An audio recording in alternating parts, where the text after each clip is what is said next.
नमस्कार, आप देख रहे हैं अखंड भारत एक्सप्रेस। मैं Poonam Singh.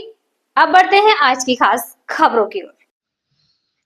Lay off, salary में कटौती और बकाया सैलरी समेत कई मांगों को लेकर विरोध कर रहे मालदा मेडिकल कॉलेज हॉस्पिटल के कॉन्ट्रैक्ट पर काम करने वाले टेम्परेरी वर्कर्स ने मंगलवार दोपहर से रात 9:30 बजे तक एमएसवीपी का घेराव करने के बाद बुधवार सुबह से हड़ताल करके धरना आंदोलन शुरू किया।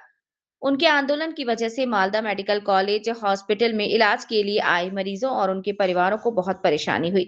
मरीज के परिवार वालों को मरीज को गोद में उठाकर वार्ड तक ले जाने के लिए मजबूर होना पड़ा। आंदोलन कर रहे कॉन्ट्रैक्ट पर काम करने वाले टेम्परेरी वर्कर्स का आरोप है कि वे हॉस्पिटल में एक कॉन्ट्रैक्टर कंपनी के अंडर में काम करते हैं, लेकिन उस कंस्ट्रक्शन कंपनी ने उनकी 5 महीने की सैलरी बकाया रखी है। इसके अलावा उन्हें पीएफ और ईएसआई का फायदा भी ठीक से नहीं मिल रहा है। उन पर हर समय नजर रखी जा रही है। अगर वे लगातार काम के बीच थोड़ा आराम भी करते हैं तो उन्हें कंपनी के गुस्से का सामना करना पड़ता है। कई लोगों को नौकरी से भी निकाल दिया गया। कुछ ही कहने पर उन्हें धमकाया जाता है और डराया जा रहा है। इस सब के विरोध में अपनी 5 महीने की सैलरी की मांग को लेकर उन्होंने मंगलवार को पूरे दिन मालदा मेडिकल कॉलेज हॉस्पिटल के सुपरिटेंडेंट और असिस्टेंट सुपरिटेंडेंट को घेर रखा, लेकिन इसका कोई भी फायदा नहीं हुआ। इसीलिए वे बुधवार सुबह से हड़ताल और धरना देने को मजबूर हो रहे हैं। जब तक उनकी मांगे पूरी नहीं हो जाती वो अपना आंदोलन जारी रखेंगे। আমরা যখন কাজে নামি আমাদের প্রচুর ভাবে মেন্টালি টর্চার করে। মিনিটে মিনিটে হাজারটা সুপারভাইজারেরা রেখেছে, হাজারটা চেক করতে আসছে না। আমরা বাথরুম যেতে পারছি না, আমরা খেতে পারছি। মানে ওরা একটা খুদ বের করছে, যে একটা জনের খুদ পেয়ে যাচ্ছে সে কাজ থেকে বাদ, ওই সাসপেন্ড ওই চলে গেল। তার পরিবর্তনে নতুন লোক নিয়ে নিল। আমাদের 135-এর মধ্যে নতুন লোক ঢুকলো কি করে? ওই যদি নতুন লোক নাই তাহলে ওরা 300 এমএসবিপি 300 কোটা করুক। 300 লোক যদি নাই তো 300 কোটা করুক। আমাদের 135 জনকে বের করে ওই 135 জন ঢুকাতে পারে না। কি করছেন আজকে? আজকে আমরা এই যে আন্দোলনে বসে আছি।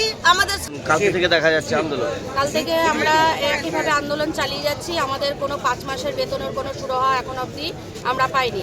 প্লাস পিএফ ইএসআই আমাদের উপরে, মেয়েদের উপরে টর্চার হচ্ছে। এখানে যে কাউকে যে বেতনের কথা বলতে যাচ্ছে, এখানে সুপারভাইজার বলে কেউ আরমান কোম্পানির এসে এখানে কাজ করছেন অফিসে। আমরা যদি বলতে যাই যে আমরা বেতন পাচ্ছি না, সেই ক্ষেত্রে আমাদেরকে 10 দিন অনিশ্চয়ভাবে বসিয়ে দেওয়া হচ্ছে।